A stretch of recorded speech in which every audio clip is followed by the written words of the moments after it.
Salut, c'est Liquide pour une vidéo sur mon dernier projet achevé, c'est-à-dire une copie du Palais du Louvre de Paris. On pourrait se dire que c'est pas grand-chose après ma folie romaine, mais je l'ai réalisé en survival, ce qui n'est bien entendu pas le cas de Rome. Alors, pour information, cette construction a dû me prendre entre 2 et 3 mois, avec de très longues pauses pour me consacrer à Rome et à d'autres structures, ce qui fait que j'ai commencé en janvier et qu'on est en août.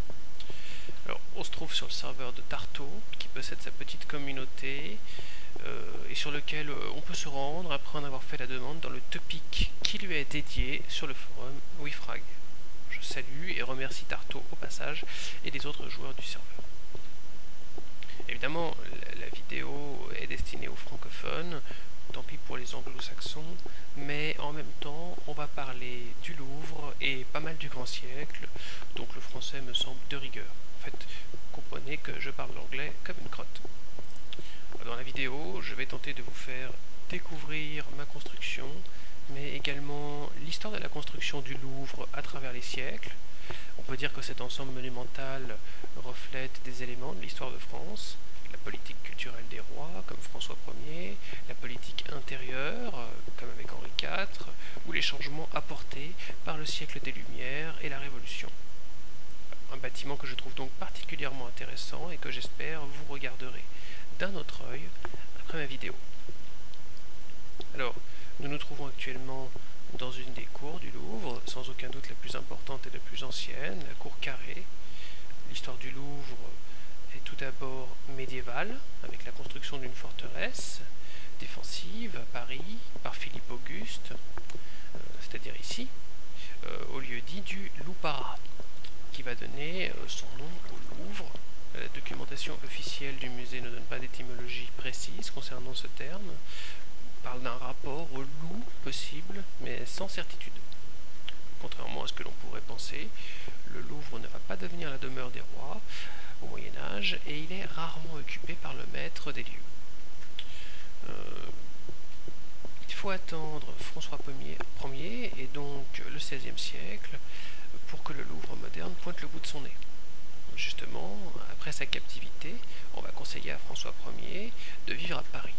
Ce grand bâtisseur et amateur d'art va faire raser le donjon médiéval et charger l'architecte Lescaut de bâtir le nouvel édifice.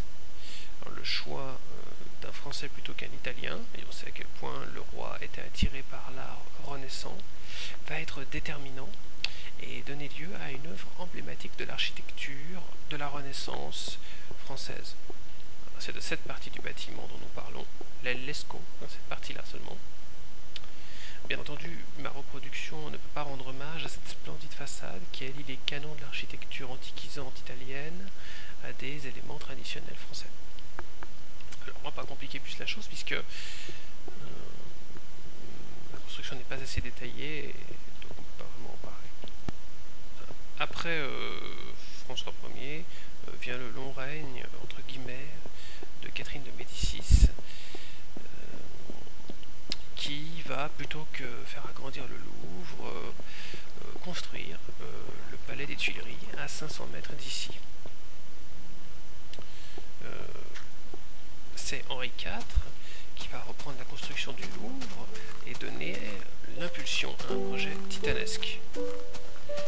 Le grand dessin qui, dans une politique de centralisation du pouvoir et d'affirmation de Paris comme capitale, veut donner à la France un imposant palais, en faisant se rejoindre le long de la Seine, les Tuileries et le Louvre. On va donc construire au début du XVIIe une galerie de plus de 400 mètres de long que vous pouvez apercevoir ici.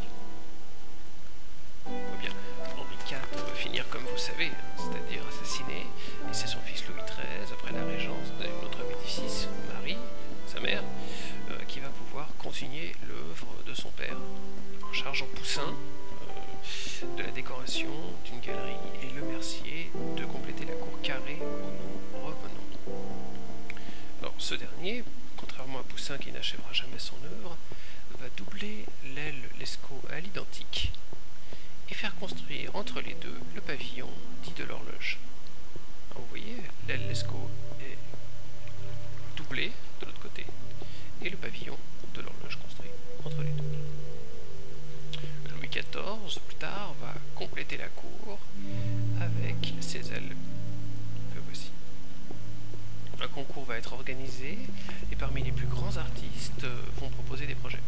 On va d'ailleurs refuser celui de l'immense architecte et sculpteur italien Le Bernin, à qui on va préférer le projet plus fonctionnel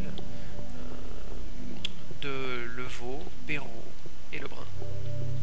Ô combien important personnage de l'histoire de l'art français. Je propose, comme vous pouvez le voir, une façade avec une double colonnade sur les côtés. Beaucoup plus classique sans doute que ce qu'avait dû proposer Le Bernin, avec sans doute des arrondis et une avalanche de formes. Alors, seulement avec la construction de Versailles, Louis XIV va laisser de côté le Louvre, qui va se dégrader jusqu'à la Révolution. C'est à ce moment que le projet de musée, voulu par les artistes et philosophes du siècle des Lumières, va prendre forme et ouvrir ses portes en 1793. Imaginez bien qu'à l'époque, le Louvre n'est qu'à moitié construit. Toute la partie qui longe Rivoli, celle-ci, qui continue plus loin, n'est pas construite.